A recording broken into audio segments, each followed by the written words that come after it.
With no experienced full-time receptionist and a random system where any member of staff can pick up calls and book dinners, disasters are bound to happen. So after observing the chaotic way in which Keith and Val run things, Ruth finds Keith lurking in the kitchen and lets rip. It's more important that you've got 3.5 years of receptionists who don't know what they're doing, who don't follow systems, who don't file things, who don't pass on information, who don't communicate with other heads of department, and it is starting at the basics. If you ran this place and 30 people turned up, although there are only 20 booked, would you send them away or would you accept them? Answer the simple... It wouldn't happen. It happens here all the time. Because you don't manage the bloody inquiries. I don't... Look, hang on. It's customers historically in this area. Ruth calls a general meeting for all the senior staff. Along with Keith and Val is their daughter Charlotte, who's the restaurant manager, and Nigel, who's Hanmer's assistant manager and barman. Get rid of the porter cabin. Her first aim is to get a measure of Keith and Val's commitment to the hotel. They need to take clearly defined roles and go on a rota. What I would like to suggest is if you define the job you're going to do and we rota it in for the days you want to do it, can you not commit 2 weeks ahead to saying, I can come in on Tuesday from lunchtime to close, I can come in on Thursday from breakfast to da-da-da, I'm not coming in on Friday at all. Could you not make that commitment? No, I couldn't. You really couldn't? Well, Why apart don't from you that, I'd come probably in... have dead dogs if I didn't, and I'd probably be wanted or put in jail by the RSPCA. And I do have a daughter who needs help occasionally, apart from my daughter here, and I do have another son. I have 3 children, and it's very difficult to be in 3 places, 4 places at once.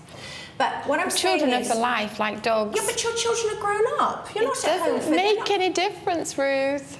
Well, it should make a It difference. doesn't. But I'll be honest, the issue is you want to go home to have a break, to be with the dogs and cats and play jogs and all the other things you want to do, isn't it? Well, they have to have some input. Look, I'm not... Nobody's I'm not getting at you. Hey, I've got an idea. Let's get them all shot, kids included. Look, Valerie, listen. What we are saying is you want to do that. You want to have a break to go home to be with your animals. Because what's the point of having animals if you're going to ignore the animals them? were there before the business. Exactly. No, I'm not denying it. Tell Ruth the truth. Incredibly, Val seems more concerned about her dogs than her business. Faced with such a negative attitude, Ruth comes up with a radical suggestion. What would you say if I said, don't work in this business at all? Stay away from it. I don't know. I thought you would have said whoopee. I think I'm better at it than you are. If your house was on the line, would you want to stay at home and let somebody else run your baby? No way. Right, so your answer is you want to work here? Yes. Right, I think that's absolutely fine and that's right, and I'm very pleased that as a proprietor you want to work here, and I think that's how it should be.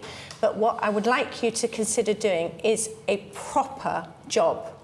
Not an overview of everybody and everything, not an interference in everyone's departments, not a kind of, I'll be here some days, not theirs, whatever. I want you back in the business, right? Both with the customers and with the staff.